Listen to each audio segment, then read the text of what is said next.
এনটিভির নিয়মিত আয়োজন সংলাপ প্রতিদিনে আপনাদের প্রত্যেককে স্বাগত জানাচ্ছি। আমি শফিক শাহিন। আশা করছি যে যেখানে আছেন ভালো আছেন, নিরাপদে আছেন।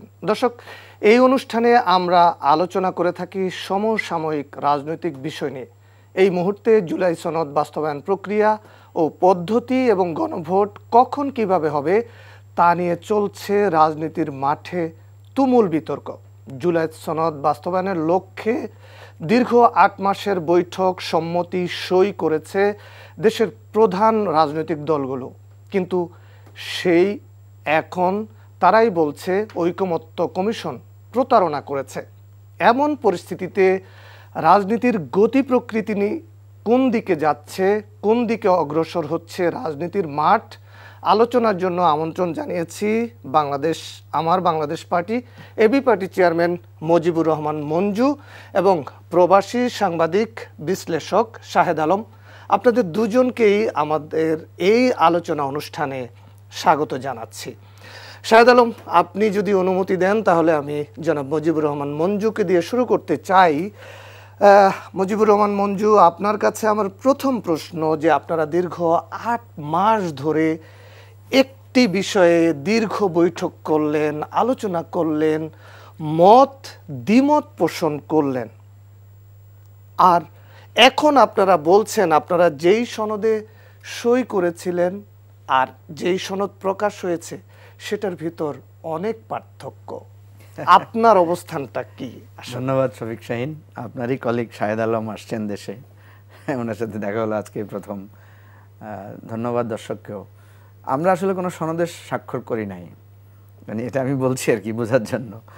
আমরা যেটাতে স্বাক্ষর করেছি সেটা হচ্ছে অঙ্গীকারপত্র, আর যেটা সনদ ওটা আগেই ঠিক হয়ে গেছে। আপনি দেখবেন যে অনুষ্ঠানের দিন আমরা হাত তুলে একটা সনদ দেখিয়েছিলাম, ওটা প্রিন্টেড। তো আমরা তো স্বাক্ষর করলাম ওই দিন, তাহলে ওই প্রিন্টেড ওইটা আসলো কোত্থেকে? তার মানে প্রিন্টেড যে সনদটা ওইটাতে আমরা আগে একমত হয়ে গেছি এবং সেটা আমাদেরকে কমিশন পাঠিয়েছে, আমরা আবার কারেকশন দিয়েছি, ফাইনালি অ্যাপ্রুভাল আমরা দিয়েছি যে ইটস ওকে, এটার সাথে আমাদের আর কোনো। যখন আমরা আমাদের পক্ষ থেকে মতামত জানিয়েছি তখনই ওনারা এটা স্বাক্ষরের একটা ডেট জানিয়েছেন এবং বলেছেন যে আপনাদের পক্ষ থেকে 2 জন স্বাক্ষর করার জন্য 2 জনের নাম পাঠান এতদিনের মধ্যে। আমরা সব পার্টি তাদের 2 জন করে নাম পাঠিয়েছি, সেখানে এনসিপিও পাঠিয়েছে, আমরাও পাঠিয়েছিলাম। তার মানে কি? তার মানে আমরা সনদে সবাই ঐকমত্য হয়ে গেছি এবং সেই আলোকে ওই সনদটা প্রিন্ট করা হয়েছে। এবং আপনি দেখবেন যে যেদিন আমরা স্বাক্ষর করেছি সেদিন শুধু এনসিপি সহ 2-1টা দল সেখানে যায় নাই বা কেউ গিয়েও স্বাক্ষর করে নাই। আদার দেন প্রায় 25টা দলই সেখানে আমরা অঙ্গীকারপত্রে স্বাক্ষর করেছি। সনদের ব্যাপারে আমরা কেউ কোনো মানে দ্বিমত পোষণ করি নাই বা বলি নাই যে সনদ, কারণ সনদ তো আমাদেরকে দেওয়া হয়েছে। এটা আমি ক্লিয়ার করছি এই জন্য যেহেতু ফার্স্ট টু লাস্ট আমার এঙ্গেজমেন্টটা খুব ডিপলি ভিজিবল ছিল, ক্লোজলি আমি এটার সাথে ইনভলভ ছিলাম, সেজন্য বলছি। তো শুধু আমি না, আমরা অনেকেই। তো এখন যেটা হচ্ছে যে প্রশ্ন যেটা আপনি তুলেছেন, হয়তো এখন আমার কথা শুনে দর্শক একটু বিভ্রান্ত হবে যে কি ব্যাপার, হ্যাঁ একটু কনফিউশনের মধ্যে পড়তে পারে, একটু ব্যাখ্যা দেন। জি, তো এখন কথা হচ্ছে যে সনদ যেটা প্রিন্টেড হয়েছে 84টা পয়েন্টের উপরে, সেখানে আপনি দেখবেন আমি ভালো হতো আমি হাতে করে নিয়ে আসতে পারলে, সেটা আপনাদের অফিসে থাকার কথা, আমাদের অফিসে আছে প্রিন্টেড কপি, আপনি একটু পারলে নিয়ে আসেন, তাহলে বিরতির সময় আমরা সেটা দেখতে পারবো। সেখানে কিন্তু প্রত্যেকটার মধ্যে 84টার মধ্যে 20টা বা 22টার মতো এমন পয়েন্ট আছে যেটাতে সবাই একমত, আর বাকি প্রায় থাকে কয়টা? 84টা থেকে 20টা 22টা গেলে প্রায় 60টার মতো, 58 বা 60। 58 বা 60টার কোনো না কোনো ক্ষেত্রে কারো না কারো কমেন্ট আছে, দ্বিমত আছে, কারো বলেছে আমরা একমত নই। এটা শুধু বিএনপির না, জামাতেরও আছে। হ্যাঁ, আমাদেরও আছে। যেমন আমরা আপনার ওই প্রধান বিচারপতি নিয়োগের ব্যাপারে আমরা কিন্তু দ্বিমত দিয়েছি, ঠিক আছে? তো এখন যেটা দাঁড়াচ্ছে সেটা হচ্ছে সেখানে নোট অফ ডিসেন্ট আকারে আছে, সেখানে একমত নই আকারে আছে, সেখানে কথা কেউ বলেছেন আমাদের ভিন্ন প্রস্তাব আছে, এই ধরনের নানা কমেন্ট আপনি সেখানে দেখবেন। এখন প্রশ্ন হচ্ছে, আপনি এখন যে প্রশ্নটা তুললেন যে প্রতারণার প্রশ্নটা কেন আসে? বলা হচ্ছে যে জুলাই সনদের আদেশে যেই বিষয়গুলো দেওয়া হয়েছে সেখানে ওই যে কমেন্টগুলো আসে নাই, মানে কার দ্বিমত, কার নোট অফ ডিসেন্ট, এই কথাগুলো আসে নাই। জুলাই সনদের যে 84টা বিষয় আছে। 84টাকে 3 ভাগে ভাগ করা হয়েছে। এক ভাগ হচ্ছে সরকার সরাসরি নির্বাহী আদেশে এটা বাস্তবায়ন করতে পারবে, সেটা মনে হয় 14টা, বা ওই যে ওটা থাকলে আমি আপনাকে বলতে পারতাম, অথবা আমার কাছে আছে ওখানে। এনিওয়ে, সফট কপি থাকার কথা আপনার কাছে। দ্বিতীয় হচ্ছে সেটা হচ্ছে যে আপনার কিছু আছে যেটা অধ্যাদেশ দিয়ে সরকার বাস্তবায়ন করে। অধ্যাদেশ হচ্ছে টেম্পোরারি ল, যেটা পার্লামেন্ট নাই যেহেতু, সেটা সরকার বিশেষ ক্ষমতা বলে অধ্যাদেশ জারি করে করবেন। পরবর্তীতে এটা পার্লামেন্ট অ্যাডাপ্ট করবে, পার্লামেন্ট সেটাকে মানে কি বলা যায় যে এটাকে লেজিটিমেট করবে। এই দুইটার ব্যাপারে কারো কোনো আপত্তি নাই, সবাই বলছে হ্যাঁ এটা এইভাবে হতে পারে। আর যেই অংশটা আছে সম্ভবত 39 বা 48 মেবি সংখ্যাটা, 48 হচ্ছে যেটা কনস্টিটিউশনের সাথে রিলেটেড। জি, কনস্টিটিউশন অ্যামেন্ড করতে হবে, কোনো জায়গায় রিপ্লেস করতে হবে, কোনো জায়গায় এটা বাতিল করে আরেকটা বসবে। কিছু আছে অ্যামেন্ডমেন্ট, আর কিছু আছে সংবিধানের মৌলিক জায়গায় সংস্কার। এই জায়গাটা নিয়েই হচ্ছে আসল আপনার দ্বিমত বা নোট অফ ডিসেন্টের জায়গাটা। বিএনপি যে নোট অফ ডিসেন্টগুলো দিয়েছে, কয়েকটা জায়গায় বিএনপি বলেছে যে এইটা not only note of dissent, BNP বলছে সেখানে একটা নোট করিয়েছে বিএনপি যে নোট অফ ডিসেন্টটা তারা যদি পায়, ম্যান্ডেট পায় জনগণের, তাহলে তারা তাদেরটা বাস্তবায়ন করবে। আমরা যেটা করেছি সেটা করবে না। ঐকমত্য কমিশন যেটা করেছে এটা করবে না, তারা তাদের যে নোট অফ ডিসেন্ট আছে সেটাকে বাস্তবায়ন করবে। কথা পরিষ্কার? জি। বিএনপি যদি ম্যান্ডেট পায়, আদার দেন বিএনপি যদি ম্যান্ডেট না পায়, আমরা যেটা পাশ করেছি এটাই কি হবে, কার্যকর হবে। ভালো করে বুঝেন কিন্তু। জি। এখন গভর্নমেন্ট বলছে আমরা যে এই 48টা বা 43টা যে আদেশ দিয়েছি, ওগুলো কিন্তু বাকিগুলো কিন্তু দরকার নাই আদেশের জায়গাটায়। এই আদেশে যেগুলো দিচ্ছি সেখানে আমরা কোনো নোট অফ ডিসেন্ট উল্লেখ করি নাই। কেন করে নাই? সরকারের বক্তব্য হচ্ছে, সরকার এখন আনুষ্ঠানিক বক্তব্য দেয় না, এটা অনানুষ্ঠানিকভাবে। আমরা যখন জিজ্ঞেস করেছি, আমি নিজেই ঐকমত্য কমিশনের সাথে কথা বলেছি, একজন সিনিয়র মেম্বারের সাথে কথা বলেছি, উনি বলেছেন আদেশে তো সাধারণত নোট অফ ডিসেন্ট দেওয়া হয় না।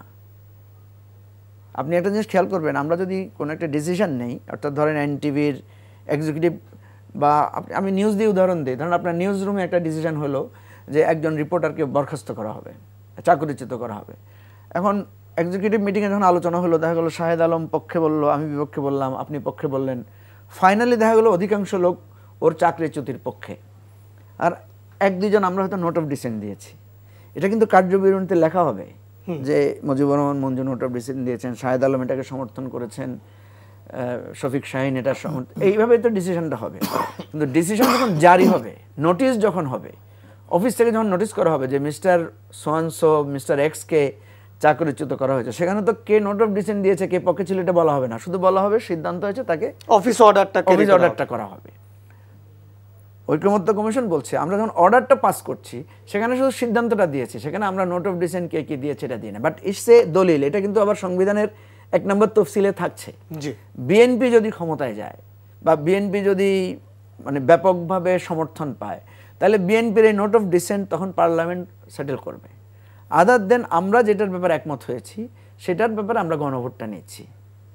কথা বুঝতে পারছেন? আমরা সেই আলোচনায় যাব জনাব মঞ্জু। আমি শাহেদ আলমের কাছে যেতে চাই। জনাব শাহেদ আলম, মির্জা ফখরুল বা বিএনপি কেন বলছে যে ঐকমত্য কমিশন প্রতারণা করেছে, এবং মেজর হাফিজ বিএনপির স্ট্যান্ডিং কমিটির সদস্য, তিনি আজকে একই আলোচনায় সভায় তিনি বলেছেন যে আসলে এই জুলাই সনদের কোনো দরকার নেই। আপনার কাছে কি মনে হয়?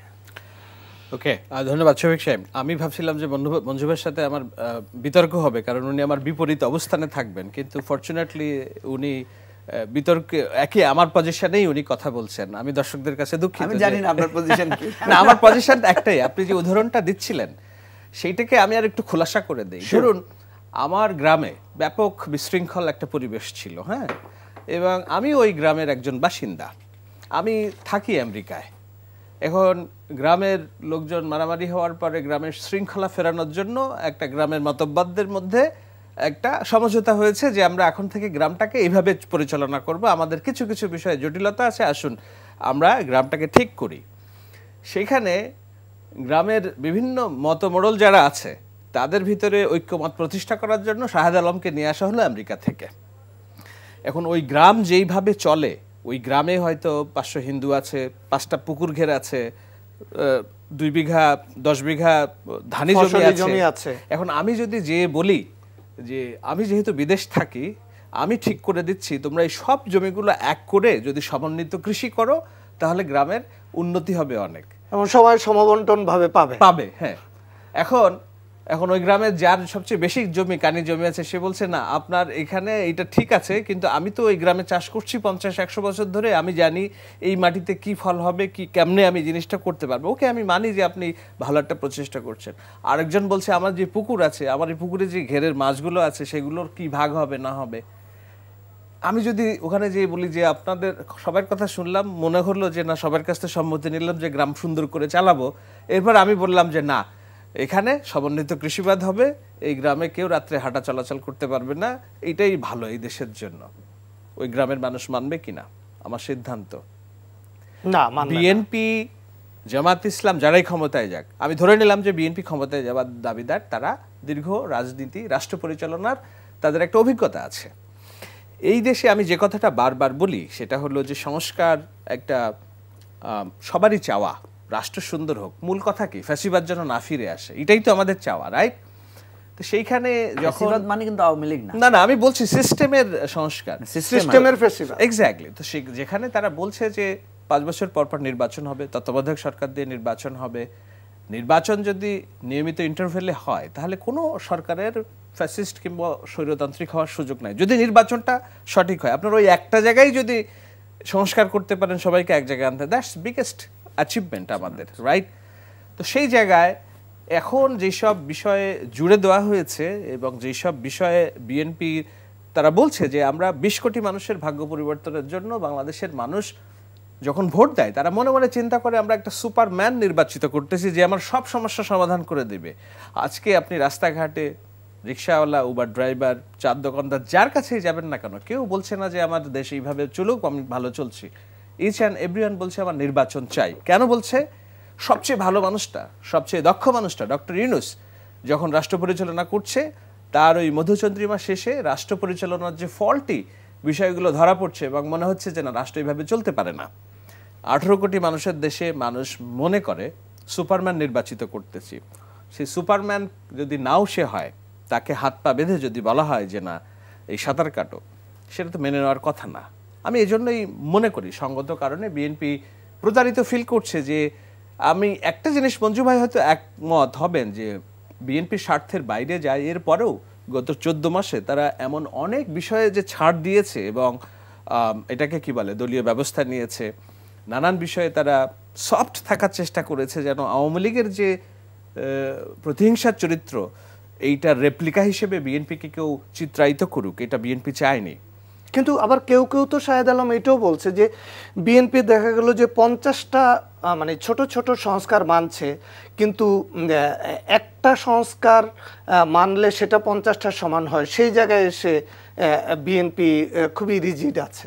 এইটার একটা ব্যাখ্যা দেই। রিজিডটা আছে এই কারণে, এখানে আপনাকে সততাকে মূল্যায়িত করতে হবে। প্রথম কথা হচ্ছে, আমি ঐক্যমত্য কমিশনের লোকজনের সাথে কথা বলে এমন ধারণা পেয়েছি যে বিএনপির তো দরকার এখন নির্বাচনটা করার। তো ঠিক আছে, তুমি ওদেরকে যারা বিরোধিতা করছে এদেরকে বুঝাও যে আমরা সব মেনে নিয়েছি, নির্বাচনটা হয়ে গেলে দেন তুমি তোমার মতো করে করো, তাহলে আমরাও আর চাপে পড়লাম না, বিএনপিও সরকার পরিচালনা করলো। অন্যদিকে বিএনপির হাইকমান্ডের সাথে আমার যতটুকু কথাবার্তা আমার সুযোগ হয়েছে, তার কথা হচ্ছে যে এভরিথিং ডকুমেন্টেড, ক্যামেরার সামনে আমরা ওয়াদা করছি, পত্রিকায় রিপোর্ট হচ্ছে, আমি কেন প্রতারণার আশ্রয় নিব? আমি রাষ্ট্র পরিচালনা করতে যেয়ে আমার পূর্ব অভিজ্ঞতা থেকে যেটা দেখেছি, সেই সব জায়গায় আমি দেখছি যে ব্লাটেন্ট ভাবে, অর্থাৎ একবারে সরাসরিভাবে আমি এটা বলতে পারবো না এটা হবেই, সিচুয়েশন এবং পারিপার্শ্বিকতার বিচারে আমি তো বলছি আমি স্বৈরাচার হব না, নির্বাচন সুষ্ঠু হবে। সুতরাং আমার প্রতি যদি ওই বিশ্বাস না থাকে, মূল জিনিসটা যেটা হচ্ছে যে বিএনপি কেন বাধা দিচ্ছে, কারণ তারা বলছে যে এভরিথিং তো রেকর্ডেড, আমার তো এর বাইরে যাওয়ার সুযোগ নাই, তো যেটা আমি পারবো না ওইটার মিথ্যা ওয়াদা কেন আমি করব? আমি তো মুনাফেকের রাজনীতি করি না, আমি যেটা পারবো সেটা আমি বলছি আমি পারবো। 1200 সংস্কার প্রস্তাবের মধ্যে 1160টার বিষয়ে হয়তো তারা ওকে করে দিয়েছে, বাকি 40টা কিংবা 48টাতে তাদের বিরোধ আছে, যেটা আপনি বলছেন যে এটা হইলেই বড় সংস্কার হয়ে যায়। সেই জায়গাতে তাদের অভিযোগ কিংবা তাদের বক্তব্য হচ্ছে আমি মুনাফেকের রাজনীতি আমি করব না, আমি যেটা পারবো ওইটাই আমি করব, যেটা পারবো না এটা এখনই বলে দিব, না তোমাকে ছলে বলে কৌশলে নির্বাচনে এনে আমি তখন এইটা আমি পিঠ দেখাবো, এই রাজনীতি হবে না। এটা হলো বিএনপির স্ট্যান্ড বলে আমি যতটুকু জানি। এখন আপনার শেষ প্রশ্ন আমি উত্তরটা দেই। মেজর হাফিজ যেটা বলছেন যে আসলে এই সনদের দরকার আছে কিনা, দেখুন সনদ মেনে কোনোদিন রাষ্ট্র পরিচালিত হয় না। সংবিধান, কোনো সংবিধান পৃথিবীতে বলে না তুমি ফ্যাসিস্ট কায়দায় রাষ্ট্র পরিচালনা করো। পৃথিবীর সব সংবিধান বলে গণতান্ত্রিক গণমানুষের সংবিধান। মূল বিষয়টা হলো যে যিনি এই রাষ্ট্র পরিচালনা করবেন, যার নেতৃত্বে, তার মন মগজে কি আছে।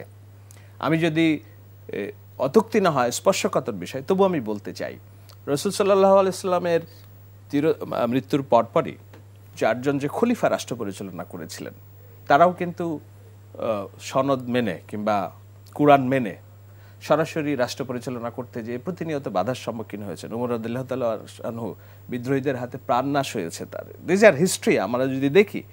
সুতরাং সনদ দিয়ে আপনি বলতে পারবেন না যে এইটা হইলেই তুমি আমার সব কিছু, পৃথিবীর সব সমস্যার সমাধান হয়ে যাবে। মূল বিষয়টা হলো যে যারা রাষ্ট্র পরিচালনা করবে তাদের অভিব্যক্তি, তাদের মন মগজ এবং তাদের সৎচিন্তা। সুতরাং আমি সনদ আমার সামনে দিলেন, আমি সই করলাম, এইটা ছাড়া যে আমাদের আগে রাষ্ট্র পরিচালিত হয়নি এমন তো বিষয় না। সনদের ধারণাটা এসেছে রাজনৈতিক দলগুলো, বিশেষ করে এনসিপি, তাদের দাবির প্রেক্ষিতে। সনদ তো আমরা 5 তারিখের পরপরই সনদের কথা শুনিনি। যখন তারা বলল যে আমাদের একটা সম্মিলিত ঘোষণা লাগবে, অভ্যুত্থানকে স্বীকৃতি দেওয়া লাগবে, তার প্রেক্ষিতে এই যে ঐক্যমত্য কমিশনের আলোচনা, সেইটার একটা রিটেন ডকুমেন্ট হিসেবে সনদ কথাটা এসেছে। ব্রিটেনের তো রিটেন ডকুমেন্টই নাই, সংবিধানই নাই, তারা সভ্য রাষ্ট্র পরিচালনা করে না। মূল জিনিসটা হলো আমাদের মনোজগৎ, আমরা কি চাচ্ছি, নির্বাচন প্রক্রিয়াকে ব্যাহত করতে চাচ্ছি। আজকে একটা মানুষ আপনি দেখান তো সুস্থ চিন্তার মানুষ যে বলেনি যে না, যেই প্রক্রিয়ায় সুপারিশ পাঠানো হয়েছে, সরকার সুপারিশটা প্রকাশ করেছে, এটা প্রতারণা হয়েছে, এইটা হয় না এভাবে। একটা মানুষ আমাকে দেখান, 1-2 জন হয়তো বলছে, কিন্তু দেশের মেজরিটি যারা মঞ্জু ভাইদের মতো যারা বিএনপির রাজনীতির বিরোধিতাও করেন, আমরাও যারা বিএনপির রাজনীতির সমালোচনায়, আমরা বুঝতেছি যে না, this is not how you do it. এটা চাপিয়ে দেওয়ার কোনো বিষয় না। সেই জায়গায় বিএনপি খুব সতর্ক প্রতিক্রিয়া জানিয়েছে যে যেসব জায়গায় আমরা সাইন করে নিয়ে এটার দায়ভার আমরা নিব না। এখন দেখা যাক যে এখানে ঐক্যমত কিভাবে প্রতিষ্ঠিত। বিএনপির পক্ষ থেকে যেটা অভিযোগ করা হচ্ছে যে জুলাই সনদ, ঐকমত্য কমিশন দেশে একটা অনৈক্য তৈরি করে দিয়ে তারা আবার তাদের জায়গা মতো চলে গেছে। না, এটা তো এক একজনের বিশ্লেষণ, এক এক রকমের মূল্যায়ন তো এক এক দিকে থাকবে। স্বপন ভাই আর আমি একই মিটিংয়ে একসাথেই ছিলাম। স্বপন ভাই যেটা বলেছেন এটা হয়তো ব্যক্তিগতভাবে কেউ কেউ গেছেন। এখন ধরেন শাহেদ আলম আসছে, আমেরিকা থেকে আসছেন, উনি হয়তো বেড়াতে আসছেন, কিন্তু আমি হয়তো বললাম যে শাহেদ আলম এখন ক্ষমতার গন্ধ পেয়ে দেশে চলে আসছেন। এটা বললে লোকেরা তো আমার কথা কিছু না কিছু লোক তো বিশ্বাস করবে, ভাবছে শাহেদ আলম মনে হয় কোনো পদবীর জন্য আসছেন। আবার এতদিন অনেকেই বলছে শাহেদ আলম ওখানে বসে রয়েছে কেন, দেশে কেন আসে না? এক্স্যাক্টলি, ঠিক না? হয়তো শাহেদ আলম এতদিন ওনার বাচ্চা ছোট আছে, আমি যতটুকু জানি ওনার ছোট বাচ্চা আছে, কারণ যারা প্রবাসে থাকে তাদের জন্য মানে একটা ডিপ কনসার্ন হচ্ছে তার ফ্যামিলিকে সে কোথায় রেখে আসবে।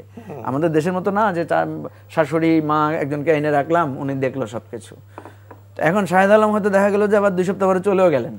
এর মধ্যে আমরা হয়তো অনেকে গল্প শুরু করছি যে শাহেদ আলম এসে গুরুত্বপূর্ণ পদে তদবির করছেন ইত্যাদি ইত্যাদি। এখন আমাদের ঐকমত্য কমিশনের কেউ হয়তো কোনো কারণে, তাদের কেউ কেউ তো প্রবাসে তাদের ফ্যামিলি আছে, হয়তো গেছেন, আর স্বপন ভাই হয়তো ওইটাকেই মনে করছেন যে এরা তো আস্তে করে পালায় গেছে। আমি একটু যোগ করি এখানে মঞ্জুবার সাথে। হ্যাঁ, সেটা হলো স্বপন ভাই যাদের কথা বলছেন, এনারা স্বপন ভাইয়ের সাথে অনেক কানেক্টেড। যেমন আমি ব্যক্তিগত উদ্যোগেই বলি, যেমন মনির হায়দারের কথাই বলি, তার কর্মকাণ্ড নিয়ে আমি বিতর্ক করতে পারি কিংবা ভিন্ন ওপিনিয়ন জানাতে পারি। আলী রিয়াজ আমার শ্রদ্ধেয় শিক্ষক, তার কর্মকাণ্ড নিয়ে আমি ভিন্ন ওপিনিয়ন, কিন্তু এই 2 জন ব্যক্তিগতভাবে যে স্যাক্রিফাইসটা করেছেন সেটা তো আমাকে স্বীকার করতে হবে। অনেক মানুষ জানে না, কিন্তু আমি জানাতে চাই। মনির ভাই আমাকে ক্ষমা করবেন, মনির ভাই 2 বাচ্চার একটি হচ্ছে স্পেশাল বাচ্চা, এবং প্রতিনিয়ত 24 ঘন্টা তার নজরদারি রাখতে হয়। তো মনির ভাইয়ের স্ত্রী, উনি চাকরি করেন, আরেকটা সন্তান কলেজে যায়, আরেকটা বাচ্চা স্পেশাল, যিনি নিজে স্বনির্ভর না। সেই বাচ্চাকে রেখেও তো 6 মাস 1 বছর সে কাজ করছে দেশের জন্য। বিগ জব সে করছে। প্রফেসর আলী রিয়াজ তার চাকরি আছে, ওখানে পরিবার আছে, বাড়ির মর্টগেজ আছে, গাড়ির লিজ আছে, এগুলো তাকে দিয়ে যেতে হচ্ছে, কিন্তু ওই টাকা তো তিনি এখান থেকে আয় করতে পারছেন না। আবার ওনার মতো ব্যক্তি যে এখান থেকে অনৈতিক অবস্থায় যে টাকা পয়সা নিয়ে সেরকমও না, তার মানে তারা তাদের ব্যাংকে সঞ্চিত টাকা খরচ করছেন। সো এগুলো স্যাক্রিফাইস, ব্যক্তিগত স্যাক্রিফাইস, এগুলো বলা উচিত না বলছি। আমি যেমন, আমার 3 বছরের বাচ্চা আছে, কালকে আমি যখন আসছি তখন আমি শুনি ওখানে প্রচুর ঝড় বৃষ্টি, টাইফুন হয়েছে, আমার বাড়িতে ঘরের ডাল ভেঙে পড়েছে, আমার স্ত্রী বাচ্চারা কেমন আছে, এটা একটা শঙ্কা। তারপরও আমি আছি, নিশ্চয়ই আমরা দেশের কথা ভাবি বলে আছি। এজন্য কেউ যদি বলে যে এখানে ঝামেলাবাদী ওনারা দেশে চলে গিয়েছেন, সেটা হয়তো সঠিকভাবে নেওয়া ঠিক হবে না। রাজনীতিবিদরা অনেক কথাই বলেন, সব কথাকে আমরা সিরিয়াসলি, এই যে আপনি ওনার কথাটাকে ক্যাচ করলেন, তো আমরাও তো ক্যাচ করি না।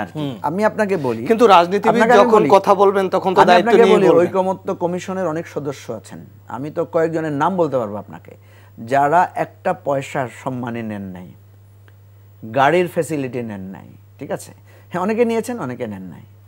আমরা যারা এই যে ঐকমত্য কমিশনে ঘন্টার পর ঘন্টা, আমাদের দলের কত ক্ষতি হয়েছে জানেন? আমার একটা ট্যুর ক্যান্সেল করতে হয়েছে, আমার একটা প্রোগ্রাম ক্যান্সেল করতে হয়েছে, আমাকে রাত জেগে পড়াশোনা করতে হয়েছে। কিন্তু আপনি দেখবেন পাবলিকলি গেলে আমাদেরকে বলতে, রে আপনারা তো ওখানে গিয়ে আড্ডা ফাড্ডা মায়েরা খাওয়া দাওয়া করে আরামসে খাচ্ছেন যাচ্ছেন। কখনো এটা প্রতিবাদ করি না আমরা। কিন্তু এখন তো মঞ্জু, এই প্রশ্ন তো আসছে যে এই ঐকমত্য কমিশন রাষ্ট্রের কত কোটি টাকা খরচ করেছে। হ্যাঁ, এটা তো অবশ্যই, এটা পাবলিকলি এটা আসা উচিত, কত খরচ হয়েছে। এটা তো অ্যাকাউন্টেবিলিটি টু দি পিপল, এটা তো জানাতে হবে আমাদেরকে, এটা আমাদেরকে জানাতে হবে। আমরাও চাই এটা প্রকাশ ঘটুক। ইভেন ওখানে কি খাওয়া দাওয়া হয়েছে, কি কি মেনু ছিল, সেটাও পাবলিকের জানা অধিকার আছে, এটা জানা উচিত। আমি যেটা বলছি, পাবলিক প্রশ্ন করার রাইট রাখে। যে কোনো ব্যক্তির যদি মনে হয় যে ওনারা এখানে কি করছেন, তার এটা বলার অধিকার আছে, কিন্তু জবাবটা শোনারও তার দায়িত্ব। বা প্রশ্ন করলাম, আমি শুধু প্রশ্ন করে ছেড়ে দিলাম তা না। যেমন ধরেন স্বপন ভাই বললেন যে পালিয়ে গেছেন, এখন মানে চলে গেছেন, এই প্রশ্নের উত্তরটাও তো স্বপন ভাই থেকে নিতে হবে যে কে কে গেলেন। আমি শুধু আপনাকে বলি, যেমন বদিউল আলম মজুমদারের কথাই বলি, দেখবেন উনি কিন্তু কোনো ধরনের সম্মানই গ্রহণ করেন নাই, কাজ করেছেন। তো এইরকম আরো অনেকের আমি বললাম, তো আমি আরো নাম বলতে পারি। এই যে এত কিছু, এত স্যাক্রিফাইস, আপনার পেছনের গল্প বলতেছেন, তো মেজর হাফিজ বলছেন যে জুলাই সনদের দরকার নেই। আচ্ছা, এই কথাটা শাহেদ আলম তুলেছেন, আমি একটু বলি।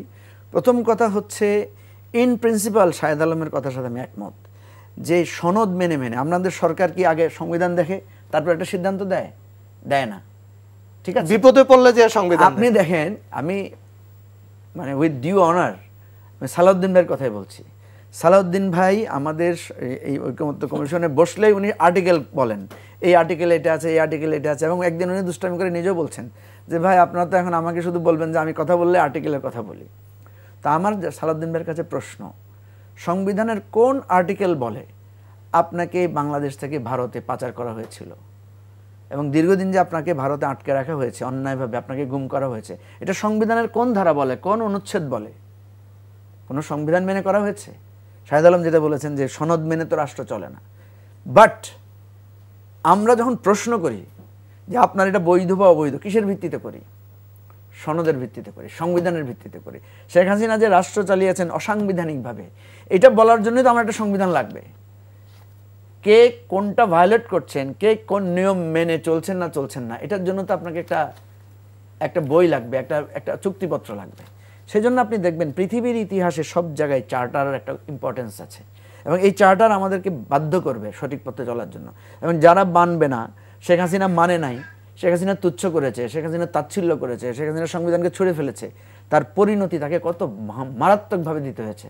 শুধু শেখ হাসিনা একা যদি পরিণতি ভোগ করতো, একটা কথা ছিল, একটু আগে আমরা ওখানে বসে আলোচনাও করছিলাম, শেখ হাসিনার পরিণতি আমরা সবাই ভোগ করছি, প্রত্যেকেই ভোগ করছি। আপনি দেখেন আওয়ামী লীগের এই যে লক্ষ লক্ষ কর্মীর মধ্যে 2টা কর্মীও যদি নিরপরাধ থাকে, 5টা কর্মীও যদি নিরপরাধ থাকে, সেও তো আজকে শেখ হাসিনার জন্য সাফারার, তার তো ফ্যামিলি আজকে বিপন্ন, তাই না? আজকে এই জায়গাটা আমি সবসময় বলি যে আমাদের রাজনীতিটা আর কত আমরা হিংসা প্রতিহিংসার মধ্যে চলবে। আমাদেরকে তো একবার না একবার দাঁড়িয়ে ভাবতে হবে যে আমাদের রাজনীতিটাকে আমাদের একটা জায়গায় নিতে হবে। আমি বিশ্বাস করেন, বহু জায়গায় যাই, লোকেরা আমাকে বলে যে আপনি যে এত ঐক্য করেন, ঐক্য তো হবে না, কেন বলেন? আমি বললাম যে ভাই, এটা বলতেই হবে, এটা বলে যেতেই হবে। এই যে আপনিও মনে করছেন যে এটা হওয়া দরকার, কারণ দেখেন দিন শেষে আমরা সবাই তো একসাথেই থাকব। দিন শেষে এই যে আপনি দেখেন বিএনপি এবং জামাত, একসাথে শেখ হাসিনাকে মোকাবেলা করেছে, একসাথে জেলে ছিল, ঠিক আছে? এখন জামাত তুলছে আঙ্গুল বিএনপির দিকে, বিএনপি তুলছে জামাতের দিকে আঙ্গুল। আপনি চমৎকার আলোচনায় ফেরত আসছেন। আমি ওনার সাথে যোগ করি, এটা একটা নতুন ভাবনা, কিন্তু এটা অনেকে অপছন্দ করবে। আজকে বিএনপি, জামাত, এবি পার্টি, এনসিপি, এই চারটা দলই ঐক্যমত বললে জিনিসটাতে পৌঁছাতে পারছে না। একবার চিন্তা করেন তো, যদি আপনি ঐক্যমত আলোচনায়, যেটা উচিত ছিল আমি বলে মনে করি, জাতীয় পার্টিকে রাখা, সেইটা করে নাই, জাতীয় পার্টি নাই। একবার মনে করেন তো যে শেখ হাসিনা, ধরুন উনি বলছিলেন যে শেখ হাসিনা মাপটাপ চেয়ে দেশ থেকে পালায় যায় নাই, সে আছে, ইউনূস সাহেব দায়িত্বে আছে এবং তার যে কৃতকর্ম সেটা তার বিচারও চলছে, কিন্তু সে দেশে আছে, আওয়ামী লীগ দলটাও আছে, তাদেরকে নিয়ে আপনি সবাইকে নিয়ে একটা ঐক্যমত করার চেষ্টা করছেন। চিন্তা করেন একবার, এখন এই অবস্থা, তার মানে আমরা যে সনদ করতেছি রাষ্ট্র ব্যবস্থায়, আপনি যদি প্রকৃতির বিচার বিশ্বাস করেন, তাহলে জামাতের 3% ভোটকে শেখ হাসিনা 15 বছর 17 বছর চেষ্টা করছে কুইন আইনের মতো খাওয়াইতে, শেখ মুজিব মুক্তিযুদ্ধ উল্টে গেছে। আওয়ামী লীগের 20% ভোট, শেখ হাসিনা পালায় গেছে, ফরগেট শেখ হাসিনা, আওয়ামী লীগ ধর্মে যারা বিশ্বাস করে, এদের তো অস্তিত্ব বাংলাদেশে আছে। সো আজকে যদি এইসব করছি আমরা 20 বছর পরে, যদি তাহলে কি আমাদের এই সমস্ত কিছু কি উল্টে দিবে? আমরা সবাই আবার দৌড়াইতে থাকবো, সবাই প্রাণ ভয়ে পালাতে থাকবো, তাহলে আমার রাষ্ট্র স্টেবল হলো কোথায়? আমার রাষ্ট্রের ঐক্যমাত্র কোথায়? এই জন্য আমি বলছি যে এই যে সাময়িক যে আমাদের ঐক্য হচ্ছে, এই ঐক্যের মধ্যেও দেখবেন বামপন্থী 5টা দল আসে নাই, স্বাক্ষর করে নাই।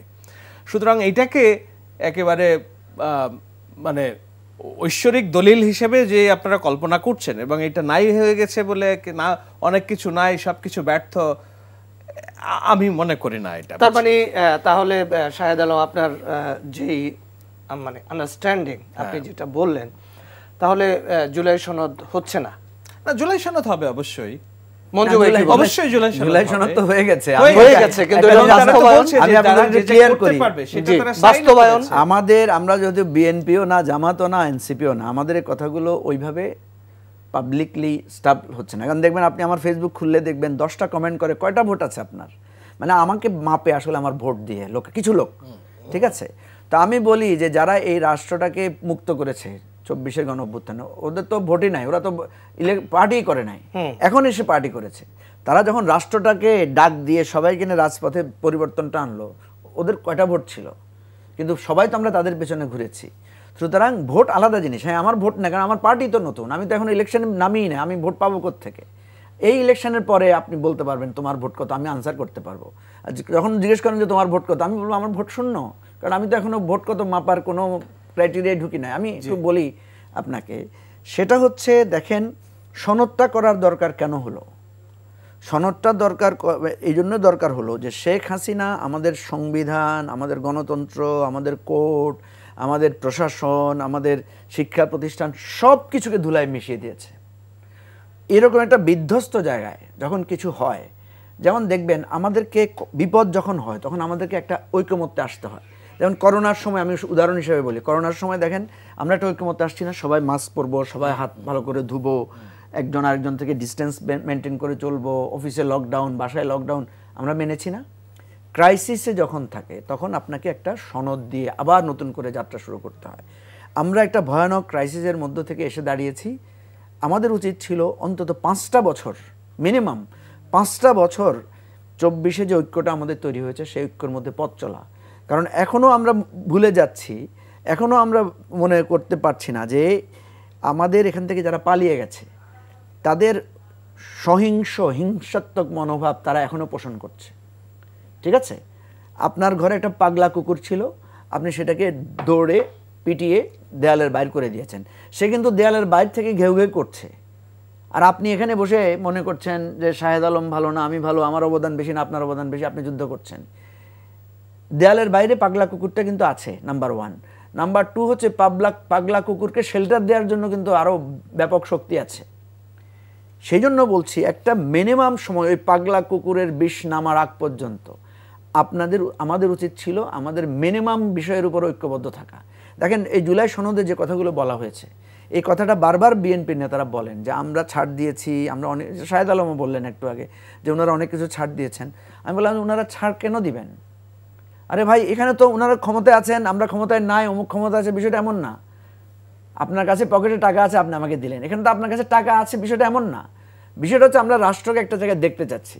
এখন বিএনপি মনে করছে যে নেক্সট টাইমে তারাই ক্ষমতায় আসতেছে কারণে সে সংস্কারটাকে তার কার্যক্রমের ক্ষেত্রে বাধা মনে করতেছে। কথা বুঝছেন? প্রবলেমটা এই জায়গায়। ধরেন আমি উদাহরণ হিসেবে এভাবে বলি, ধরেন এই অফিসে একটা রুম প্ল্যানিং করা হচ্ছে যে সিনিয়র রিপোর্টাররা কোথায় বসবেন, সিনিয়র প্রেজেন্টাররা কোথায় বসবেন, এক্সিকিউটিভ প্রডিউসার কোথায় বসবেন। এখন এক্সিকিউটিভ প্রডিউসারের রুমে আপনি বলছেন এসি লাগানোর দরকার নাই। সবাই জিজ্ঞেস করে সব রুমে এসি আছে, এখানে লাগবে না কেন? আপনি বলেন যে আমার তো একটু ঠান্ডা লাগে, আমি ঠান্ডা সইতে পারি না। কারণ আপনি আপনাকে কল্পনা করে এক্সিকিউটিভ প্রডিউসারের রুম ঠিক করছেন। যখনই আপনি আপনাকে কল্পনা করে রুম ঠিক করবেন তখন আপনার কিছু সুবিধা অসুবিধা আপনি ভাববেন। বিএনপি তাকে ভাবতেছে যে নেক্সট গভর্নমেন্টে বিএনপি থাকবে, তাদের প্রধানমন্ত্রী হবে, তারাই আইন সভার এগুলো পরিচালনা করবে। ফর দ্যাট রিজন বিএনপি সবসময় ভাবতেছে যে এই ক্ষমতাটা, এই সংস্কারটা করলে তো এই ক্ষমতাটা কমে যাবে। বিএনপির নেতারা আমাদেরকে আউট অফ দি বক্স বলেছেন। এইটাই নোট অফ ডিসেন্ট মঞ্জু ভাই। আপনার যে উদাহরণ যে আমি শেষ করি, এক্সিকিউটিভ প্রডিউসার হিসেবে বিএনপি ভাবছে যে ওখানে আমাকে বসতে হবে, আমার যেহেতু ঠান্ডা আছে, গলায় খুশখুশ আছে, এসি লাগানোর দরকার নাই। এখন আপনি বলে দিলেন না এসি সব রুমে লাগছে, এটা লাগবো। বিএনপি বলছে যে আচ্ছা এসি থাকতে পারে সেখানে, কিন্তু আমাকে এই অনুমতি দিতে হবে সুইচটা যেন আমি অফ রাখতে পারি, কারণ আমি যদি সুস্থ না থাকি তাহলে আমি কাজ করতে পারবো না। সো সুইচটা যে অফ রাখতে পারি, এটাই হলো নোট অফ ডিসেন্ট।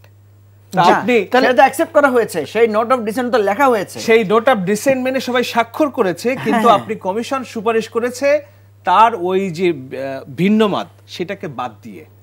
কিন্তু সেটা তো থাকবে, সেটা তো থাকবে, সেটা কি থাকবে না? আমি যতটুকু জানি, এটা আমি তো বলছি we are not the authority, আমি বলি ওখানে নিয়েই তো বিপদ হচ্ছে। আপনাকে মনে রাখতে হবে সেখানে বলা হচ্ছে এটা সংবিধানের তফসিল একে এটা সন্নিবেশিত থাকবে। কোনটা? ওই যেটা প্রিন্ট আউট হয়েছে, এই যে আপনার এখানে আপনি এনেছেন, এটা খসড়া, এটাকেই কিন্তু প্রিন্ট করা হয়েছে। এখানে দেখবেন প্রত্যেকটা জায়গায় এই যে দেখেন এই যে সাইন আছে না, হ্যাঁ, এগুলো কিন্তু ডকুমেন্ট, কনস্টিটিউশনাল ডকুমেন্ট। এখানে এই যে দেখেন 31টি রাজনৈতিক দল ও জোট একমত, একটি রাজনৈতিক দল স্বতন্ত্রভাবে লিখিত প্রস্তাব জমা দিয়েছে। এগুলো কিন্তু আমাদের সংবিধানের প্রথম তফসিল, 1 নম্বর তফসিল, এগুলো অন্তর্ভুক্ত থাকবে। একটি রাজনৈতিক দল একমত নয়, এই যে 36 নম্বর বিচারকদের চাকরির নিয়ন্ত্রণ, এখানে বলা হয়েছে 31টি রাজনৈতিক দল ও জোট একমত, একটি রাজনৈতিক দল একমত নয়। এই জিনিসটা কনস্টিটিউশনের 1 নম্বর তফসিলে থাকবে। জি মঞ্জু ভাই এবং শাহেদ আলম, আমি একদমই আপনাদের কাছ থেকে 30 সেকেন্ড করে জানতে চাইবো, তারপরে আমি বিরতিতে যাব। আমার পরে আমরা গণভোট নিয়ে আলাপ করব, সংস্কার প্রক্রিয়া নিয়ে আলাপ করব। সংস্কার প্রক্রিয়াটা কি শুধুই মানে নির্বাচন, নাকি আমাদের জুলাই আমাদেরকে কি বার্তা দিয়ে গেল, সেগুলো নিয়ে আমরা কথা বলবো। কিন্তু মঞ্জু ভাই, আমি আপনার কাছে একটা বিষয় জানতে চাই, তাহলে এই যে প্রধানতম দল বিএনপি যেইভাবে, যেই বডি ল্যাঙ্গুয়েজে এখন কথা বলছে, সরকারের তরফে একদম নীরবতা, নিস্তব্ধতা অবস্থা এখন বিরাজ করছে, তাহলে কি জুলাই সনদ বাস্তবায়ন প্রক্রিয়া নিয়ে কি কোনো মানে শঙ্কা আপনার ভিতরে কাজ করছে কিনা? দেখেন, জুলাই সনদ বাস্তবায়ন তো করবে হচ্ছে নেক্সট গভর্নমেন্ট, জি ঠিক আছে। আর এখানে গণভোটটা নেওয়া হচ্ছে যাতে তারা এটার জন্য বাধ্যগত থাকে। এখন বিএনপি যেটা বলছে, আমি যেটা বুঝি আমার জায়গা থেকে, বিএনপি যেটা বলছে যে এখানে যেহেতু আমাদের নোট অফ ডিসেন্ট নাই, এটার ভিতরে গণভোট হলে এটা তো আমার জন্য obligatory. That's good point. On the other hand BNP বলছে যে আমি যদি, দেখেন এখানে একটা যদি আছে, এটা হচ্ছে জুলাই সনদ সকলের জন্য কমনলি, বাট এক্সট্রাঅর্ডিনারি বিএনপি বলছে আমি যদি বসি বা আমি যদি রাষ্ট্র পরিচালনা করি তাইলে আমার এই নোট অফ ডিসেন্ট থাকবে, ঠিক আছে। এটা কনস্টিটিউশনে আবার ইনক্লুডেড হয়ে যাচ্ছে। এখন আমি আপনাকে বলি, গণভোটে মানুষ বলল এটা বাস্তবায়ন করতে হবে, বিএনপি অধিকাংশ মতামত পাইল, বিএনপিও তো একটা জনরায় পাইল। যদি যদি যদি বিএনপি জনরায় পায়, তখন বিএনপি বলবে আমি তো বলেছিলাম আমি জনরায় পাইলে আমার এটাতে নোট অফ ডিসেন্ট থাকবে। So what happened? একই জিনিসই তো, যেই গণভোট রায় দিয়েছে সেই গণভোটও তো আবার বিএনপিকেও রায় দিয়েছে যে সে বেশি পাইলে সেটা করবে। আমি তো এখানে মনে করি যে এটা যখন পার্লামেন্টে, যখন এখানে কিন্তু বারবার খেয়াল করবেন, যদি বিএনপি ম্যান্ডেট পায় তো বিএনপি ম্যান্ডেট পেলে বিএনপি তো তখন বলবে যে আমার এই নোট অফ ডিসেন্টের আলোকে আমি তো বলেছিলাম, সো আমি ম্যান্ডেট পেয়েছি, সো গণরায় যদি আমি ম্যান্ডেট না পেতাম যেটা বাস্তবায়ন হলে এটা বাস্তবায়ন হইতো। এখন আমি যেহেতু ম্যান্ডেট পেয়েছি, সো আমার নোট অফ ডিসেন্টটাকে আমি সামনে আনছি। জনাব শাহেদ আলম, গণভোট নির্বাচনের, জাতীয় নির্বাচনের আগে হলে বিএনপির অসুবিধাটা কোথায়? না, প্রথম কথা হচ্ছে যেটা হবে না সেটা মানে জোর করে হওয়ানোর প্রশ্ন নাই, তাই না? গণভোট, ভোট তো এমন না যে ভোটের একটা কনসিকুয়েন্স থাকে, রাইট? চাকসুর যে ইলেকশন, সেখানে যারা শিক্ষা ভোট কেন্দ্রে নিয়োজিত ছিলেন তারা এই যে অমোচনীয় কালির যে বিষয়টা, সেখানে বলছেন যে এইটা আসলে অমোচনীয় কালি না। সুতরাং সর্বমিত্র ডাকসুর প্রার্থী তিনিও বলছেন যে আমি 5 বার একজনকে আমি দেখেন আমি এসে মুছে ফেলছি। তো এরকম ছোটখাটো বিষয় পুরো নির্বাচনকে কলঙ্কিত করে ফেলে, রাইট? গণভোটের মতো বিষয় যেখানে রাষ্ট্র কিভাবে পরিচালিত হবে সেইটার একটা ম্যান্ডেট জনগণ দেবে, সেটা যদি পূর্ব প্রস্তুতি না থাকে, আপনি বলছেন নভেম্বর তো আজ থেকে শুরু হলো, আপনি 15-20 দিনের মধ্যে বাংলাদেশের 18 কোটি মানুষের একটা ভোট আপনি করে ফেলতে পারবেন, নাকি এটা ছেলে মোয়া যে না আপনি বললাম আর কুন ফায়াকুন হয়ে গেল? বাংলাদেশ রাষ্ট্র কি এরকম সক্ষম রাষ্ট্র? নির্বাচন কমিশনকে এতটা সক্ষম?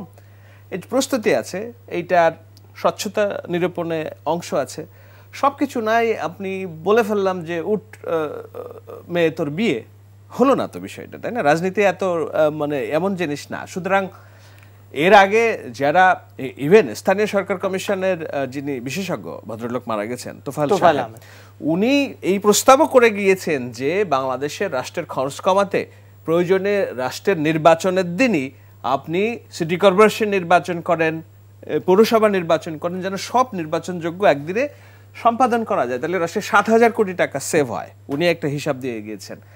আমেরিকাতে আমরা দেখেছি একদিনে ওই সিনেট হয়, একদিনে সিটি কর্পোরেশন হয়, আবার ভিন্ন ভিন্নভাবেও হতে পারে, হয় না যে হয় না তা। বিশেষত আমরা তো আর প্রচলিত কোনো নির্বাচন ব্যবস্থার মধ্যে নেই, আমরা একটা বিশেষ সময়ে একটা নির্বাচন করব। সেই নির্বাচনে গণভোটের মতো একটা স্পর্শকাতর বিষয় যেখানে 48টা পয়েন্টে আলাদা আলাদা করে সিদ্ধান্ত নেওয়ার জায়গা আছে, সেটাকে আমি এক জায়গায় ফেলে একটা নির্বাচন, এবং তাও আমি যে মোচনীয় কালি আমার হাতে আছে কিনা, আমি 10 বার ভোট দিব কিনা এটার পক্ষে, আমি 20 বার ভোট দিব কিনা, আমার আইন শৃঙ্খলা পরিস্থিতি কি, সেজন্যই আমি মনে করি না যেটা হবে না এটা বলে লাভ নাই। নির্বাচনের আগে গণভোট হবে না, এটা হবে নির্বাচনের দিনই। মঞ্জু ভাই, আপনাদের অবস্থান কি? দেখেন, বিএনপি, জামাত এবং এনসিপি যখন কথা বলে, এটা তো পরামর্শ সুলভ কথা বলা উচিত তাদের, না? আমরা তো পরামর্শ দিচ্ছি, সরকারকে মতামত দিচ্ছি, কিন্তু ইনারা সবসময় সিদ্ধান্তকারী কথা বলে, এটাই হইতে হবে। এই যে একটা সমস্যা, ইলেকশন গণভোট করার দায়িত্ব কার? সরকারের। বাস্তবায়ন করবে কে? নির্বাচন কমিশন। তাহলে এখানে আমরা আমাদের মতামত দিয়েছি, বিএনপির মতামত দিয়েছে। বিএনপি বলেছে একসাথে করার সুবিধা, জামাত বলেছে নভেম্বরে করার সুবিধা। আমরাও কিন্তু একই দিনে করার মতামত দিয়েছি। একই দিনে করলে আমাদের যুক্তি দুইটা, একটা হচ্ছে খরচটা কমে আসে, 5-7 হাজার কোটি টাকা মানে একটু হয়, ব্যয় সাশ্রয় হয়। 2 নম্বর হচ্ছে আমাদের যুক্তি হচ্ছে যে ইলেকশনের সময়, ন্যাশনাল ইলেকশন সময় হয় কি, আমরা সব ভোটারদেরকে মোবিলাইজ করে নেওয়ার জন্য, ফলে আমাদের ধারণা যে এখানে ভোটের টার্ন আউটটা বেশি হবে, উপস্থিতিটা বেশি হবে, পার্সেন্টেজটা বেশি হবে, কারণ এটা তো একটা পার্সেন্টেজের ব্যাপার আছে, কত মানুষ এটাকে সমর্থন করলো। আর যদি আগে হয় তাহলে আমাদের কারো দায়বোধ নাই, আমরা তো সবাই ন্যাশনাল ইলেকশন নিয়ে বিজি থাকবো, এটার জন্য কেউ মোবিলাইজ করবে না আলাদাভাবে নেয়ার জন্য, এটার জন্য সরকারকেই মোবিলাইজ করতে হবে বেশি। এবং এটা সাধারণত মনে করে যে এটা তো আমার অবলিগেটরি না, আমি যাচ্ছি না, শাহেদ আলম যাই দিলে আওয়ামী লীগের কর্মী সমর্থকরা না ভোট দিয়ে দিল, সেটা আলাদা জিনিস। তাহলে আমাদের এই যে গত 1-1.5 বছরের পরিশ্রম, আচ্ছা, জামাত যখন যুক্তি তুলে ধরেছে, আমরা কিন্তু সেখানে ব্যাপকভাবে এটা নিয়ে যুক্তি তর্ক করেছি। এখন এটা নিয়ে আর কথা বলার স্যাচুরেটেড হয়ে গেছে, এটা নিয়ে আর যা কথা হচ্ছে সব পুরানো কথা হচ্ছে। তাহলে জামাত একটা সিম্পল সলিউশন, আমি আপনাকে বলি, জামাত বলবে এই যে আমার কনস্টিটিউশন, আমার সনদ, আমাকে ভোট দাও, আমি নির্বাচিত হইলে সবই আমি পালন করব। বিএনপি বলবো এই যে আমারে এইটার মধ্যে এইটা পালন করবো, এটা করব না, আমারে পছন্দ হলে আমারে ভোট দাও, ব্যাস। আপনারা যান নির্বাচনের দিন পাবলিক ম্যান্ডেট নেন, যদি আপনাদেরকে মনে হয় যে আপনার সব কিছুর পক্ষে আপনি ভোট পেয়েছেন, ঠিক আছে, জামাত ভোট পাইলে আমার কথা হচ্ছে মতামতটা দিয়ে দিয়েছে। জামাতের মতামতের মধ্যে একটা স্ট্রং পয়েন্ট আছে, জামাত বলেছে যে ইলেকশনের দিন এত বেশি গন্ডগোল প্রবণ হইতে পারে, ন্যাশনাল ইলেকশন, সেখানে দেখা যাবে যে 10টা 20টা 100টা কেন্দ্র ভোট বাতিল হয়ে গেছে। তো ভোট বাতিল হয়ে গেলে একই সাথে এই গণভোটের এটাও কি হয়ে যায়, বাতিল হয়ে যায়, স্থগিত হয়ে যায়। গণভোটের রেজাল্ট তো আমাদের জানা দরকার। দেখা যাবে যে ওই স্থগিত কেন্দ্রের জন্য আর আমরা জানতে পারছি না। সেই জন্য জামাতের এই আর্গুমেন্টটার মধ্যে যুক্তি আছে। আরেকটা আর্গুমেন্ট জামাত দিয়েছিল, যেটা আমরা আবার এটাকে খণ্ডিয়েছি। জামাত বলেছে 2টা ব্যালট নিতে গেলে লোকেরা বিভ্রান্ত হবে, একটা ব্যালট দিবে আর একটা ব্যালট হাতে করে নিয়ে চলে যেতে পারে, এই ধরনের ভুল হতে পারে। তা আমরা তখন সেখানে আলোচনা তুলে ধরেছি যে দেখেন, আমাদের এখানে কিন্তু সিটি কর্পোরেশনে, ইউনিয়ন পরিষদে প্রত্যেকে কিন্তু 3টা ব্যালটে ভোট দিয়ে অভ্যস্ত, কোনো অসুবিধা হয় না। আমাদের মানুষকে তো আন্ডারমাইন করার কোনো দরকার নেই। তাহলে জামাতের একটা স্ট্রং আর্গুমেন্ট আছে, আর যা বাকি আমরা যেগুলো দিয়েছি তাদের আছে। এখন বল গভর্নমেন্টের কোর্টে, গভর্নমেন্ট বিবেচনা করবে তার ইনফ্রাস্ট্রাকচার, উনি যেটা বলেছেন ওই যে অমোচনীয় কালি, তার প্রস্তুতি, তার নির্বাচন কমিশন, তারা যখন তাদের সুবিধা মতো হবে, তারা যদি মনে করে নভেম্বরে হোক ডিসেম্বরে হোক আগে করলে সুবিধা, তারা আগে করবে। তারা যদি মনে করে যে পরে একসাথে করার সুবিধা, তারা জাতিকে জাস্ট জানাবে যে আমরা ওনাদের পরামর্শ শুনেছি, ওনাদের মতামতগুলো বিশ্লেষণ করেছি, করে আমরা ফিল করেছি এটা দিব। এটা তো একটা গণভোটের ব্যাপার, এটা তো আমাদের কারো স্বার্থের, মানে আমাদের তো, আমি মনে করি দেখেন, এই সনদ বাস্তবায়ন হলে যদি আপনি বলেন যে কে বেশি লাভবান হবে, জনগণ। 1 নম্বরে জনগণ। দলগতভাবে কে বেশি লাভবান হবে? বিএনপি, আওয়ামী লীগ। কেমনে? জাতীয় পার্টি। কেন বলছি সেটা? কারণ এই যে অনেকে বলে যে আওয়ামী লীগ না ভোট দিবে, আমি বললাম যে না, আওয়ামী লীগ সবার আগে ভোট দেওয়া উচিত। কারণ এই সনদের প্রত্যেক পরতে পরতে বিরোধী দলের, অর্থাৎ যারা অপোজিশনে থাকবে, তাদের অধিকারটা সংরক্ষণের কথা এখানে বলা হয়েছে। সে ফর এক্সাম্পল ধরেন এখানে তত্ত্বাবধায়ক সরকারের কথা বলা হয়েছে, তো তত্ত্বাবধায়ক সরকার কার রক্ষা কবচ? সরকারি দলের না বিরোধী দলের? বিরোধী দলের।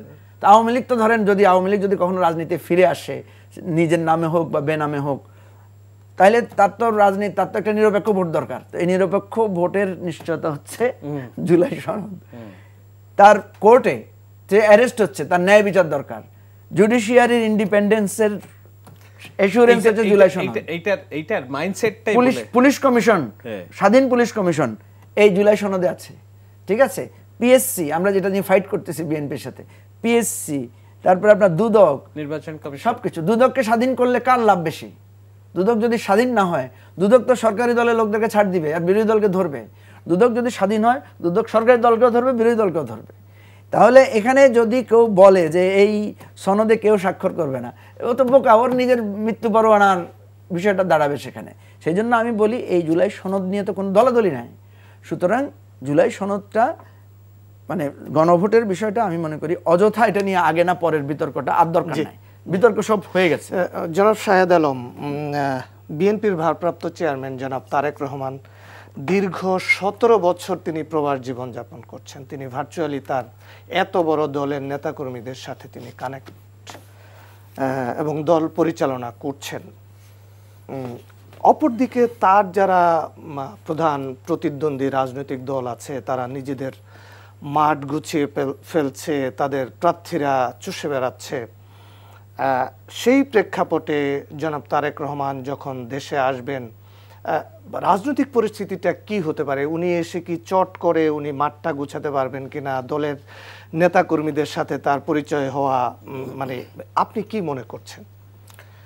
দেখুন, মিস্টার রহমান কবে দেশে আসবেন, কিভাবে কাজ করবেন, নিশ্চয়ই ওনার পরিকল্পনা আছে। আমাদের অনেক চাওয়া থাকতে পারে, কিন্তু বাস্তবতাও একটা দেখতে হবে। কিন্তু আমি যতটুকু জেনেছি, ওনার ভাষণ দেখেছি, বুঝেছি, সেখানে উনি এমন কোনো ওয়াদা করেননি যে না, এমনকি নমিনেশন পেলেও উনি বলছেন মিছিল মিটিং যেন না হয়। মানে উনি রাজনীতিটা একটা ওয়েস্টমিনস্টার স্টাইলে পরিবর্তনের চেষ্টা করছেন, এবং তার একাধিক এক্সাম্পল আমাদের সামনে এসেছে। এই যে ঢাকা 14 থেকে তুলিকে একদম গুম পরিবারের সদস্যকে যে নমিনেশন দেওয়ার সিদ্ধান্ত, এটা একটা হিউজ স্যাক্রিফাইসের বিষয় উনি করেছেন। আমি আরও অনেক জায়গায় দেখেছি তরুণদেরকে উঠে আনা হচ্ছে। তো এগুলো হচ্ছে রাজনীতির চরিত্রটাকে পাল্টে দেওয়ার একটা খুব সৎ চিন্তা থেকে উনি করছেন। এখন আপনি বলছেন উনি দেশে আসার পরে পরিস্থিতি কি হবে না হবে, উনি বিদেশ থেকে দল পরিচালনা করছেন, এই অভিযোগ আছে ওনার বিরুদ্ধে। না, এটা অভিযোগ না, এটা বলছি বাস্তবতা। কিন্তু আমি অন্তত এটা জানি, যেটা আপনি জানেন না, উনি লন্ডনে বসে ভুরুঙ্গামারীর কৈখালী থানার সিমলা গ্রামে কোন লোকটা বিএনপি রাজনীতি করার জন্য মানে কমিটির প্রধান, এটার নাম্বার ওনার কাছে আছে এবং উনি সরাসরি কানেক্টেড ওনার সাথে। সুতরাং উনি ওখানে বসেও দিনে যত বেশি সংবাদপত্র, সুশীল সমাজ এদের সাথে সময় ব্যয় করেন, তার চেয়ে অনেক বেশি সময় ব্যয় করেন ঘন্টার পর ঘন্টা বিভিন্ন জেলায় করেন। সুতরাং আমার ধারণা উনি আসার পরেও যে খুব মানে এটাকে কি বলে, আগে যেভাবে চলছিল এটারই কন্টিনিউশন হবে। উনি ওখানে বসে করছিলেন, এখন ফিল্ডে বসে করবেন, হয়তো মানুষ সমাগম একটু বেশি হবে, কিন্তু আবার এমনও তো ঠিক আছে ওনার সিকিউরিটি কনসার্ন বলে একটা জিনিস আছে, যে এইটা এই রাষ্ট্রের নিয়ম আইন শৃঙ্খলা, আমরা তো জানি কোথায় কি হচ্ছে, অনেক কিছু বিবেচনায় নিতে হবে। এবং উনি যেটা বলেছেন যে এরকম খুব বেশি আমি যেটা দিতে পারবো না সেটা আমি ওয়াদা করব না, এরপরে জনগণ চূড়ান্ত সিদ্ধান্ত নেবে কি হবে না হবে। আমি মনে করি না যে খুব রাজনৈতিক পরিস্থিতি একেবারে রাতারাতি বদলে যাবে, কিন্তু গ্রামের এবং অন্যান্য জায়গায় মানুষের ভিতরে যে অস্বস্তি কিংবা একটা দোটানা আছে, এগুলো সব ভেঙে চুরে যাবে যখন উনি সশরীরে আসবেন। এই জন্য ওনার সশরীরে আসাটা খুবই গুরুত্বপূর্ণ, despite regardless of all concern. কিন্তু নিশ্চয়ই তারা বুঝবেন, যেহেতু দল পরিচালনা করেন, যে কখন এটা ভালো সময় কখন এটা খারাপ সময়। ওকে, ধন্যবাদ আপনাকে জনাব মুজিবুর রহমান মঞ্জু। আপনাদেরকে ঘিরে, বিশেষ করে আপনাকে ঘিরে অনেক দিন ধরে আলোচনা আছে যে আপনারা একটা নির্বাচনী জোট আপনারা করছেন। আবার আমরা দেখি যে আপনারা দীর্ঘদিন বিএনপির সাথে আন্দোলন করেছেন এবং বিএনপির সাথে একাট্টা হয়ে আন্দোলন করছেন। এখন রাজনীতির মাঠে স্থানীয় বিএনপির প্রতিদ্বন্দ্বিতার মধ্যে পড়ছে সে সমস্ত ছোট ছোট দলের বড় বড় নেতাদেরকে নিয়ে গত কয়েকদিন আমরা দেখলাম যে কয়েকটি জায়গায় সংঘর্ষ হচ্ছে। একটা হলো জুনায়েদ সাকির ব্রাহ্মণবাড়িয়া, আর একটা হলো আজকে আমরা দেখলাম যে ভোলায় আন্দালিব রহমান পার্থের এলাকায়। তাহলে মানে কি মানে ভাবছেন? ধন্যবাদ। আমরা আসলে আপনাকে যেটা বলি সেটা হলো যে আমরা কিন্তু এই বিএনপির সাথে কোনো জোটবদ্ধ আন্দোলন করি নাই। আমরা ইভেন বিএনপির সাথে ওই যে যেটাকে বলে যুগপৎ আন্দোলনে আমরা ছিলাম না। আমরা আমাদের অবস্থান নিয়ে আমরা আন্দোলন করেছি, কিন্তু বিএনপির আন্দোলনের সাথে আমাদের একটা সিমিলারিটিস ছিল। কারণ বিএনপি ডাক দিয়েছে মহাসমাবেশ, বিএনপি বড় দল মহাসমাবেশ ডেকেছে, আমরা ডেকেছি প্রতিবাদ সভা। আমি একটা মহাসমাবেশ ডাকলে তো মানুষ আবার হাসবে যে দল হয়েছে সে এত মহাসমাবেশ কি ডাকছে, বা একটা মহাসমাবেশ ডাকলাম 2000 লোক নিয়ে, সবাই বলবে যে এটা কেমন কথা। তো আমরা আমাদের মতো করে আন্দোলন করেছি। বিএনপি বড় বিক্ষোভ মিছিল করেছে, আমরা বিক্ষোভ সমাবেশ করেছি। বিএনপি বিক্ষোভ সমাবেশ করেছে, আমরা হয়তো অনশন কর্মসূচি করেছি। আমরা আন্দোলনের সাথে ছিলাম না আমাদের অবস্থান থেকে। আমরা কখনো বিএনপির সাথে যুগপৎ বা বিএনপির সাথে জোটবদ্ধ আন্দোলনে ছিলাম না। এটা হচ্ছে 1 নম্বর কথা। 2 নম্বর কথা হচ্ছে বিএনপি কিন্তু একটা জোটবদ্ধ সরকার, জাতীয় সরকারের প্রতিশ্রুতি দিয়েছে। সেটা দিয়েছে, আমাদেরকে নিয়ে দেয় নাই, সেটা নিয়ে দিয়েছে কিন্তু তার যুগপৎ আন্দোলনের যারা মানে আমি যে নাম উল্লেখ করলাম। হ্যাঁ, সুতরাং বিএনপির সাথে আমাদের কোনো জোটবদ্ধ হওয়ার কোনো আলোচনা কখনো হয়ও নাই, আমরা এই আলোচনায় অংশগ্রহণ করি নাই। হ্যাঁ, কেউ আমাদের হয়তো জিজ্ঞেস করে কি করবেন, এটা দেখেন জোটের তো বিষয়টা তো আলাদা জিনিস, ইলেকশন আসলে সেটা দেখা যাবে। এখন আপনি যে প্রসঙ্গটা তুলেছেন সেটা খুব ইন্টারেস্টিং। আমি আপনাকে বলি, এই যে বিএনপির প্রত্যেকটা কনস্টিটিউয়েন্সিতে তার প্রার্থী আছে, 5-7 জন লোক আছে, তার খুবই ফেমাস, খুবই প্রতিষ্ঠিত লোকেরা আছে। এরা তো উড়ে এসে জোরে বসে নাই, এরা তো গত 15 বছর সংগ্রাম করে, লড়াই করে। যেমন আমি আমার আসনের কথাই বলি, আমার আসন হচ্ছে ফেনী 2। এখন আমার ফেনী 2 আসনে অন্তত 5-7 জন নেতা আছে যাদের ঘর বাড়ি সহায় সম্বল লড়াই জেলখানা করে করে তারা সেখানে রাজনীতি করেছে। এখন বিএনপি, ধরুন আমি বিএনপির সাথে জোটবদ্ধ হয়ে আমি সেখানে ইলেকশন করলে ওই লোকগুলো তো মনে করতে পারে যে আমি এত বছর ধরে দলের জন্য এত ত্যাগ স্বীকার করলাম, বিএনপি ক্ষমতায় জোটের কারণে এসে একজনকে দিল। এটা তো একদম কারেক্টলি তার এই কনসার্নটা, তার এই যে প্রশ্নটা, এই পরিস্থিতি কিভাবে মোকাবেলা করবে জনাব শাহেদ আলম? যদি আপনি আমি কথাটা পূর্ণাঙ্গ বলতে পারি নাই, 30 সেকেন্ড যদি বলেন আপনি। না, এটা মঞ্জু ভাই যেভাবে বলছে আমি আবার অতটা আশঙ্কা করি না। এই নির্বাচনটা জামাত যেভাবে মনে করছে তাদের জন্য জীবন মরণ একটা টেস্ট, কারণ আওয়ামী লীগের সাথে তাদের শত্রুতা ছিল, এখন বিএনপির সাথে তারা মুখোমুখি অবস্থানে। যদি তারা এই নির্বাচনে না জয়ী হতে পারে, তাদের মাঠের রাজনীতি কি পরিমাণ ঝুঁকির মধ্যে পড়বে। সো তারা যেমন খুব সচেতন অবস্থানে, ডাকসু এই ইলেকশনের পরে বিএনপির ভিতরে যেসব ছিল, ওরাও অনেকটা ঝুঁকি এসে পড়ছে যে না, নড়ে চড়ে বসছে। এটা আপনি এলাকায় গেলে টের পাবেন। আমি একদম আমার এলাকা সাতক্ষীরা থেকে ঘুরে আসছি, তো একটা আসন আমি পাই নাই যেখানে 4টা আসনের মধ্যে যে দল থেকে একজন নমিনেশন দিবে এবং আরেকজন স্বতন্ত্র হিসেবে ইলেকশন করবে, মানে কেহ কাহাকে নাহি ছাড়ি অবস্থা। হ্যাঁ, মানে এই জন্য আমি বলছি যে হ্যাঁ, দুই এক জায়গায় যে ব্যতিক্রম হবে না তা না, কিন্তু মেজর যে প্রত্যেকটা সিটেই যে বিদ্রোহী প্রার্থী হবে, আই ডোন্ট থিংক সো। ওকে, তাহলে আমরা শেষ করি। না, আমি যে কথাটা শেষ করতে পারি না সেটা আমি বলে শেষ করছি। সেটা হচ্ছে যে এই জায়গাটায় আমাদের উভয় পক্ষকে বুঝতে হবে। আমি যদি বলি যে বিএনপির সাথে জোটে গেলাম, বিএনপি আমাকে অনার করলো না কেন, কারণ বিএনপিরও তো একটা বাস্তবতা আছে, সেটা জানতে হবে। 1, 2 নম্বর হচ্ছে বিএনপি যদি মনে করে যে আমি সবাইকে নিয়ে রাষ্ট্র চালাতে চাই, সবাইকে অ্যাকোমোডেট করতে চাই, সে অ্যাকোমোডেশনের বিষয় এটা না যে আমি একজনকে এমপি বানালাম। সে অ্যাকোমোডেশনের উদ্দেশ্য হবে রাষ্ট্রের মৌলিক জায়গায় কি অ্যাকোমোডেশন। আমাকে এমপি নমিনেশন দিল, আমার তো উইনিং ক্যাপাসিটি নাই, তো ওইটা তো লুজ হলো, জামাতের কাছে বরঞ্চ হারার সম্ভাবনা। আমি বিএনপির সাথে ওই হিসাবটাও তো বিএনপিকে করতে হবে। আমি বিএনপির সাথে জোটবদ্ধতা বেশি আগ্রহী হচ্ছে ওই ক্ষেত্রে আমি বিএনপির সাথে জোটবদ্ধ হব। বিএনপি যদি যেগুলো নোট অফ ডিসেন্ট দিয়েছে সেগুলো যদি সে প্রত্যাহার করে নেয়, আমি বিএনপির সাথে সিটের বার্গেনিং এ যাব না, আমি যাব পলিসির বার্গেনিং এ। মানে এটা হচ্ছে আমার পজিশন আর কি, আমি যেটা বলছি। ঠিক আছে, আমি অযথা গিয়ে আমার ওই যে ভাইরা কষ্ট করেছেন তাদের জায়গাটা তারা যদি উইলিংলি সেটাকে অ্যাকোমোডেট করতে না চায়, সেখানে আমি উপর থেকে তারেক রহমান লিখে দিলেন, সিদ্ধান্ত চাপিয়ে দিলেন, গিয়ে করলাম, এইটা তো বাংলাদেশের রাজনীতির আরেকটা খারাপ রূপ, এবং সেটাই আমরা সবসময়। জনাব মুজিবুর রহমান মঞ্জু, শাহেদ আলম, আমরা আজকে এখানে শেষ করি। দর্শক, আপনারা দেখছিলেন সংলাপ প্রতিদিন অনুষ্ঠান। আজকে আমাদের এখানে শেষ করতে হচ্ছে। আপনারা যে যেখানে আছেন ভালো থাকুন, নিরাপদে থাকুন।